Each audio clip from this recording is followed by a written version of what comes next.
Is NATO pushing Europe towards a federal union without anyone noticing? For decades, NATO countries have struggled to meet 2% spending target. Now leaders have made a commitment to raise it to 5% of the GDP by 2035. Many countries can't afford to reach that on their own, so the EU might need to take out a joint loan to meet the target. Could this push Europe closer to a federal union? Stay tuned to find out. At the recent NATO summit in The Hague, member states agreed to increase the defense spending, aiming for 5% of the GDP by 2035. To be fair, this is more of a political sign than a concrete spending plan. But the real question is, could Europe countries even achieve it?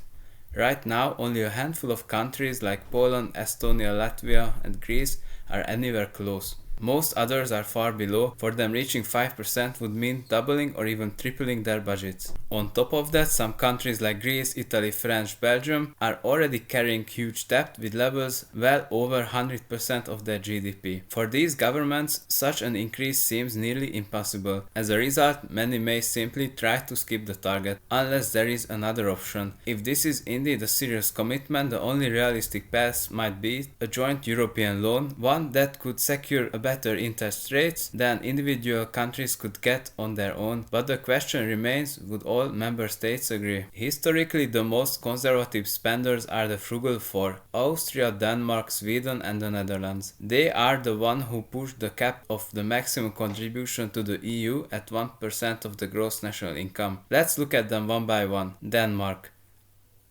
The Danish Prime Minister already hinted in her speech that Denmark will soften its famous frugal stance on the EU budget. If the alternative is instability, Denmark is unlikely to block a joint loan. Sweden.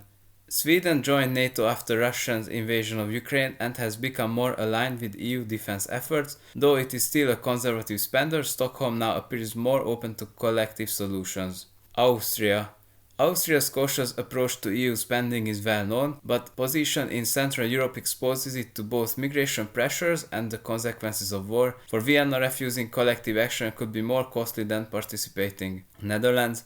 And we are left with the Netherlands. While it has one of the strictest budget discipline, it is one of Europe's most trade-dependent economies. Dutch prosperity depends heavily on a stable and solvent EU. Amsterdam may resist, but it's unlikely to stand alone if others move forward. Okay, so let's assume they take up a joint loan. History shows us that when countries in crisis borrow money together under weak central authority, something interesting happens. Once the crisis is over, the responsibility of repaying that debt gradually shifts more power to central institutions, eventually paving the way towards federal levels of authority. We have seen this pattern before in both America and Germany. Originally, the 13 colonies were independent, each with its own laws and governments, but when Britain demanded taxes, tension boiled into a war. But war isn't cheap. To survive, the colonies had no choice but to take on joint loans and coordinate their finances. This required closer cooperation, and so they created the Continental Congress, which was an early form of collective government. After victory, the cooperation solidified into a federation, and the United States of America was born. The states retained local control, but they shared responsibilities like defense, currency, and debt management. A similar story unfolded in the 19th century Germany. At the time, Germany was divided into 25 states. When they fought France in 1870, the costs were enormous. To win, they needed to borrow money together. After the war, the newly founded German Empire assumed responsibility for the debts and centralized financial policy. In short, a loose federation became a unified state built around the shared burden of repayment. The lesson is clear. In times of crisis, weak alliances borrow together. In the aftermath,